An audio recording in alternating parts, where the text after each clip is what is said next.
Reiniciamos nuestra transmisión, segmento número 4, programa 160, Visión Global Más Plus. Recordamos la etiqueta de la semana, todos con Maduro. Pero antes del tema de introducción de este segmento, vamos a seguir saludando a las personas que nos escriben a través de las redes sociales. Patricia Salazar, saludos. Dai 152, saludos. Cleivis, saludos. Adelso Nava, saludos. Angie San, saludos. Nicole Rubí, saludos. Edilfredo, saludos. Michael González, saludos. Luis Carlos Acevedo, saludos. Carla Hernández, saludos. Paulina María, saludos. Miguel TV, saludos. Oscar Aguadera, saludos. Javier Robles, saludos. David Ordaz, saludos. Y Edimar Mayo, saludos. Bueno, el tema de introducción del segmento número 4 dedicado a noticias e informaciones internacionales está titulado Cumbre por la Paz en Egipto terminó sin acuerdo sobre guerra Israel-Hamas. La noticia: dirigentes árabes y occidentales reunidos en una cumbre por la paz en el Cairo, Egipto, reclamaron un alto al fuego entre Israel y Hamas, la entrega masiva de ayuda a la Franja de Gaza y una solución definitiva al conflicto entre Israel y Palestina que dura ya 75 años. Pero la cita terminó sin un comunicado conjunto por falta de acuerdo entre países árabes y occidentales. Así, la cumbre concluyó con un comunicado de la presidencia egipcia que critica a una comunidad internacional que puso de manifiesto en las últimas décadas su incapacidad para encontrar una solución justa y duradera a la cuestión palestina. Bueno, ahí está Egipto, una cumbre solicitando un cese al fuego sobre el atropello invasor de Israel, el Estado sionista, con su ejército poderoso, con armas modernas, suficientes hombres militares, ahí ocupando territorio palestino contra la subversión del grupo Hamas, que por supuesto en medidas de equipamiento militar es insignificante cuando se trata de un ejército comparado con los ejércitos de cualquier imperio como el de los Estados Unidos de Norteamérica o de la Unión Europea o de cualquier país del mundo miembro de la OTAN inclusive, como es el ejército israelí, un ejército preparado para la inteligencia, la contrainteligencia, la persecución, la masacre, el genocidio, como lo está ahorita perpetrando ahí en territorio palestino, matando niños, niñas, hombres, mujeres, adultos mayores, adultas mayores, bombardeando hospitales, escuelas, residencias, barrios residenciales, ahí donde hay 2 millones de palestinos en la Franja de Gaza. Ahí están ocupados ellos, primero por los colonos y ahora por el ejército que inmisericordiamente sigue bombardeando las 24 horas del día, tal cual lo prometió el presidente, primer ministro de Israel y su ministro de Defensa, que iban a atacar sin medida, sin piedad, sin día de término de esos combates. No hay manera que la Organización de las Naciones Unidas, que esta cumbre ahí en Egipto, que los países hermanos árabes de Palestina, que los países del mundo, los no alineados, todos a unir fuerzas, todos en una sola voz, a solicitar cese ya el bombardeo, se reconozca el territorio palestino de la Franja de Gaza y Cisjordania y se le dé cumplimiento al mandato de la Organización de las Naciones Unidas de la creación del Estado palestino y se le dé el estatus tal cual se le dio a Israel desde su creación en 1947 y su inauguración como Estado en 1948. Ahí tenemos también, ahí en la frontera con Rafah, como miles de camiones de ayuda humanitaria. Allá hay ayuda humanitaria, por cierto, el gesto solidario de nuestro presidente Nicolás Maduro Moros, que ha enviado vía aérea ayuda humanitaria hasta Egipto, para que desde Egipto y desde la frontera de Rafah entre esa caravana, ese convoy de camiones con alimentos, con medicamentos, con frazadas, con todo lo que necesitan nuestros niños, nuestras niñas, nuestros jóvenes, nuestros estudiantes, nuestros viejos, nuestro pueblo de ahí de Palestina que está siendo masacrado, que está siendo bombardeado y que no hay fin ni término para que cesen estas hostilidades, este bombardeo. Ahí está Occidente haciéndose de la vista gorda porque los Estados Unidos de Norteamérica, la Unión Europea, la mayoría de los países occidentales, el Grupo de los 7, el Grupo de los 20, la OTAN está por supuesto apoyando a Israel para que pareciera terminen o exterminen totalmente a todo el pueblo palestino. Resiste Palestina, que seguro el cese al fuego llegará y se restablecerá una verdadera organización de las Naciones Unidas más equilibrada, que en verdad no solamente abogue por las grandes potencias del mundo, que el Consejo de Seguridad de la Organización de las Naciones Unidas ponga también la lupa, ponga el ojo lo que pasa en países o lo que pasa en fronteras, como está pasando ahí entre la frontera de Israel, de Gaza, de Cisjordania, territorio israelí, que es territorio milenario del pueblo de Palestina, ocupado por el invasor sionista y Estado israelí. Aquí tenemos otra noticia internacional. Las Fuerzas Armadas israelíes lanzaron una serie de ataques en la franja de Gaza en la madrugada de este lunes, descritos por medios de la región como los más violentos desde el pasado 7 de octubre, cuando comenzó la operación Diluvio de Al-Qassam por parte de la resistencia palestina. El Ministerio de Salud palestino anunció que el número de fallecidos aumentó a 4.741 y a 15.898 los heridos. El Ministerio de Salud afirmó que al no haber combustible en los hospitales, podrán perder la vida 140 heridos y pacientes bajo respiradores. Bueno, ahí está el drama que sigue viviendo la población palestina en la franja de Gaza. Señor Jesús de Nazaret, 4.741 muertos y 15.898 heridos desde que se inició el 7 de octubre el bombardeo bestial indiscriminado del ejército israelí, desde la potencia israelí contra el humilde, amado pueblo palestino. Ahí mismo, territorio donde nació Jesús de Nazaret, ahí en Belén, en Jerusalén, se está dando esta vulgar tragedia, esta vulgar invasión, esta barbarie de bombardeo que tiene el ejército, el gobierno y el Estado israelí contra el pueblo de Palestina. Aquí tenemos otra noticia internacional. El presidente de Estados Unidos, Joe Biden, dijo que pedirá al Congreso de ese país que apruebe un programa de ayuda para Israel y Ucrania. A juicio de Biden, ambas naciones necesitan capital para enfrentar las amenazas que atentan contra la democracia mundial. A juicio del presidente demócrata, hay una responsabilidad que Estados Unidos debe asumir ante el mundo en materia de seguridad. Biden insistió en que Hamas y el presidente ruso Vladimir Putin son una amenaza para la democracia. Qué sinvergüenza es usted, señor presidente de los Estados Unidos de Norteamérica, Joe Biden. Usted es presidente de la potencia de Estado terrorista más grande que pueda haber existido en la historia de la humanidad. Usted, presidente de los Estados Unidos de Norteamérica, ha creado un holocausto, peor que el holocausto que inició por allá en 1939 Hitler en Alemania contra el pueblo judío. ¿Cómo dice usted o se atreve usted? Mire, quisiera usted estar al nivel del discurso, al nivel del humanismo, a nivel de la capacidad y la competencia del presidente de Rusia, Vladimir Putin. Usted es un genocida. Usted y sus antecesores.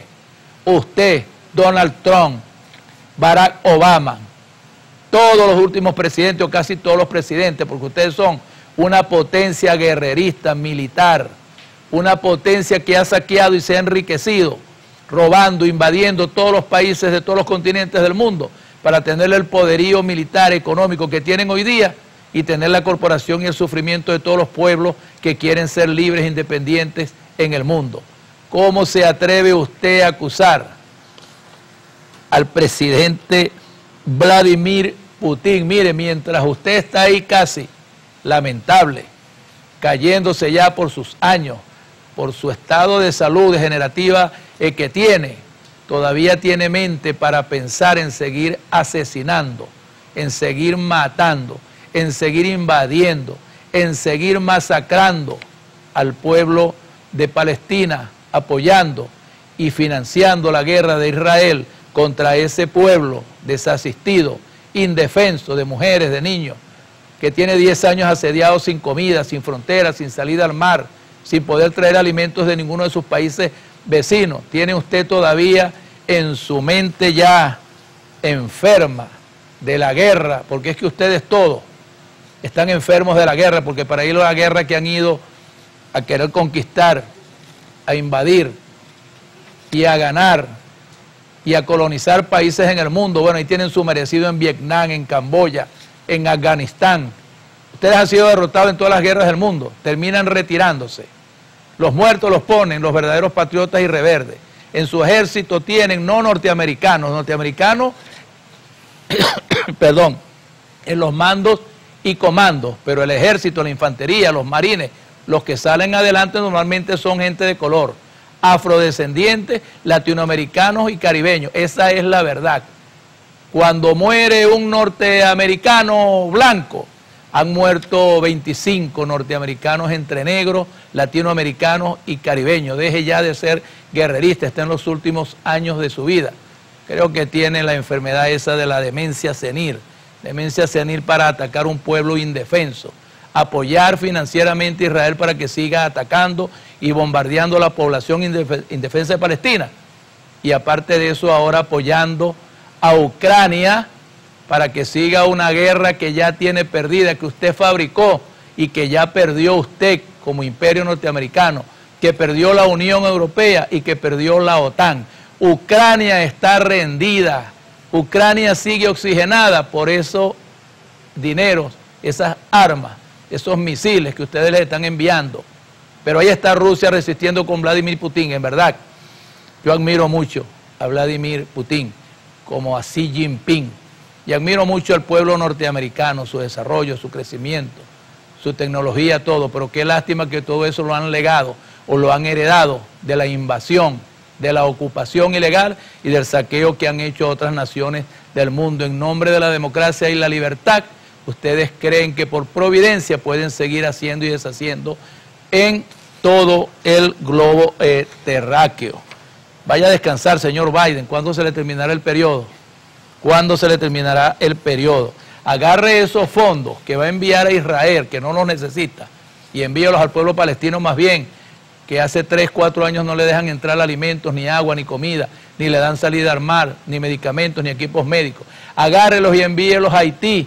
Ustedes que han invadido a Haití, que provocaron ahí una guerra y asesinaron a Bichot, y entonces ese pueblo está de guerra en guerra desamparado, y mandaron a los cascos azules de la Organización de las Naciones Unidas.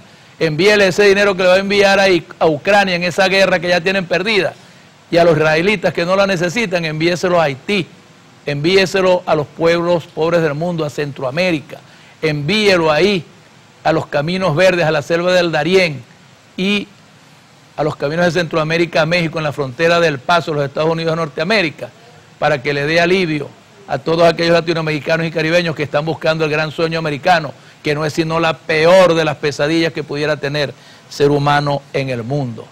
Ahí le dejo esa, Joe Biden, ahí le dejo esa. No me sigo metiendo ya, usted está muy viejo para estarme metiendo con usted, esa es la verdad. Aquí tenemos la Comisión Parlamentaria Mixta de Investigación, CPMI, del Congreso de Brasil aprobó la acusación al expresidente Jair Bolsonaro de ser el autor intelectual de la intentona golpista del pasado 8 de enero del presente año. Con 20 votos a favor y 11 en contra fue aprobado el texto, que además acusa a otras 60 personas, incluidos 5 exministros, del asalto a la Plaza de los Tres Poderes.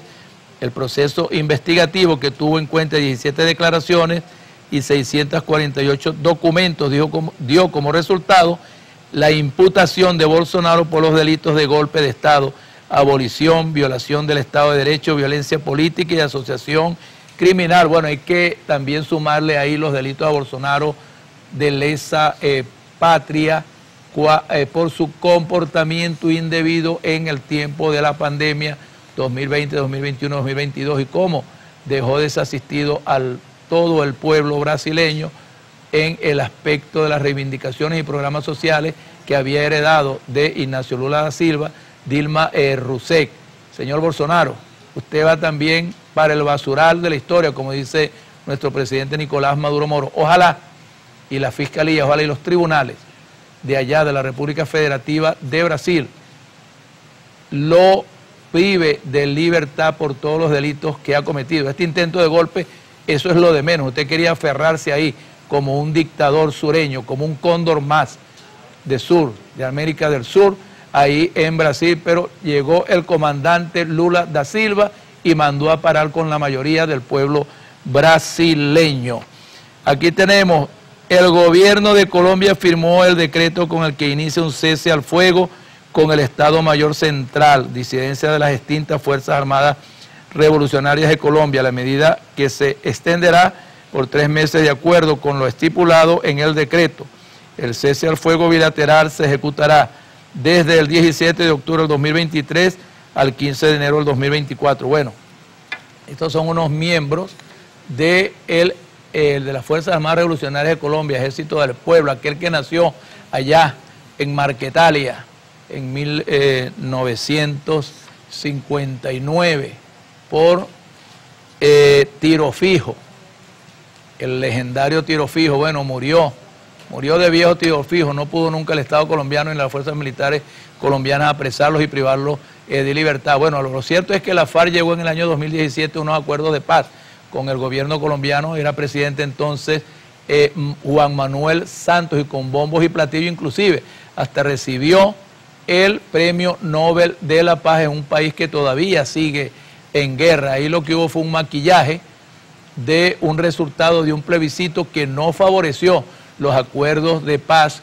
que desde 2012-2016 se acordaron y se firmaron desde varias ciudades de América Latina, Europa, el Caribe, Noruega, México, La Habana, Cuba, Venezuela. Esos acuerdos de paz del año 2016 hizo que gran parte de las Fuerzas Armadas Revolucionarias de Colombia se desmovilizaran. Unos ya se rearmaron, otros están en la vida civil, están siendo asesinados. Más de 1.550 desmovilizados de las Fuerzas Armadas Revolucionarias de Colombia han sido asesinados en ciudades y en los campos o ciudades rurales de Colombia. Otros han insertado en la política, otros se han rearmado. Y bueno, está esta facción de la FARC aquí llegando a un acuerdo con el gobierno en un cese al fuego desde el 17 de octubre hasta el 15 de enero del 2024. ¿Y por qué sucede esto?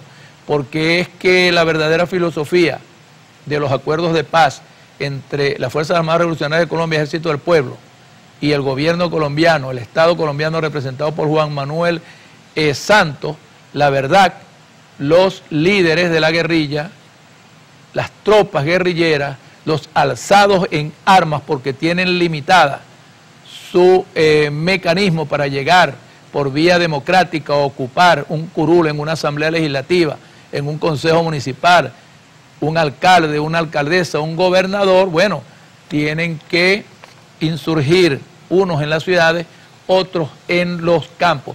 Lo cierto es que lo que se firmó en el acuerdo de insertar a los desmovilizados de esa Fuerza Armada Revolucionaria de Colombia, FARC, no se les cumplió, el gobierno no les cumplió, los engañó, los sigue persiguiendo, los sigue privando de libertad. Ojalá y el Ejército de Liberación Nacional en verdad encuentre en el presidente Gustavo Petro, en su gobierno y en las fuerzas militares de Colombia, eco en esos acuerdos y en ese nuevo ciclo, el quinto ciclo, que ya se inició, para ver si definitivamente llegan unos verdaderos acuerdos de paz y que así el pueblo colombiano pueda respirar libertad, independencia y soberanía.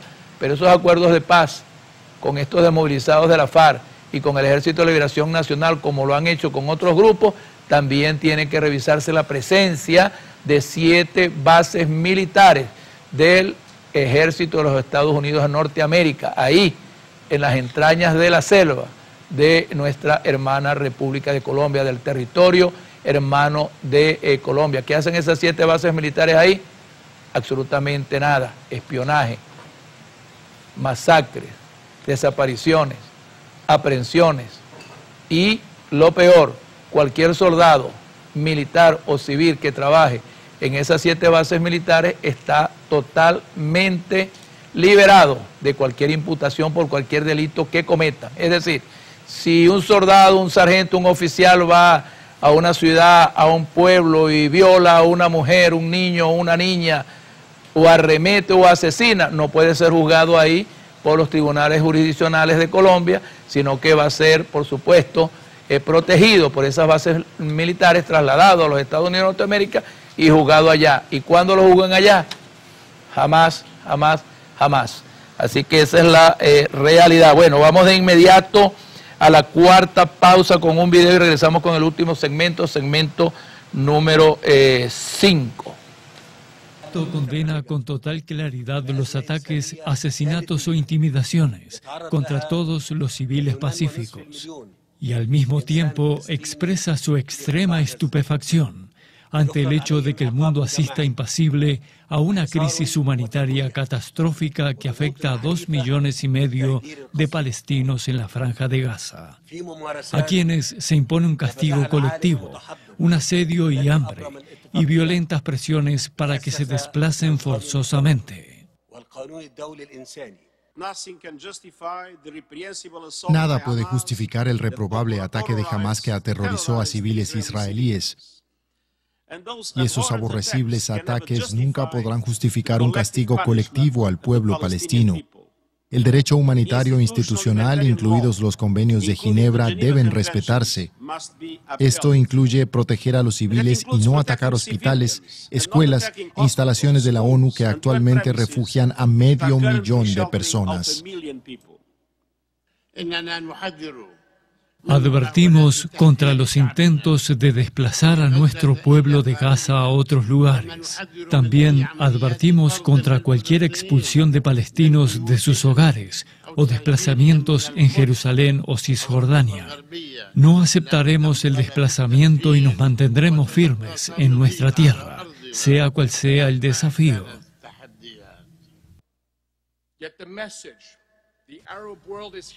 El mensaje que está escuchando el mundo árabe es alto y claro. Las vidas de los palestinos importan menos que las de los israelíes. Nuestras vidas importan menos que las de ustedes. La aplicación del derecho internacional es opcional y los derechos humanos tienen fronteras. Se detienen en las fronteras, se detienen en las razas y se detienen en las religiones. Pero este es un mensaje muy peligroso porque las consecuencias de la continua apatía y pasividad internacionales serán catastróficas para todos nosotros. Todas las vidas civiles importan lo mismo. Y permítanme también dejar claro que el causante de todo el sufrimiento de estas últimas semanas, el sufrimiento que nos trae aquí hoy, el sufrimiento de las niñas, las madres, las familias, tiene un nombre. Fue Hamás quien sembró el terror en Israel el 7 de octubre, cometiendo crímenes atroces. Como cualquier otro país del mundo, Israel tiene derecho a defenderse y a proteger a su pueblo contra el terrorismo, en el marco del derecho internacional. Por eso el gobierno alemán se solidariza con Israel.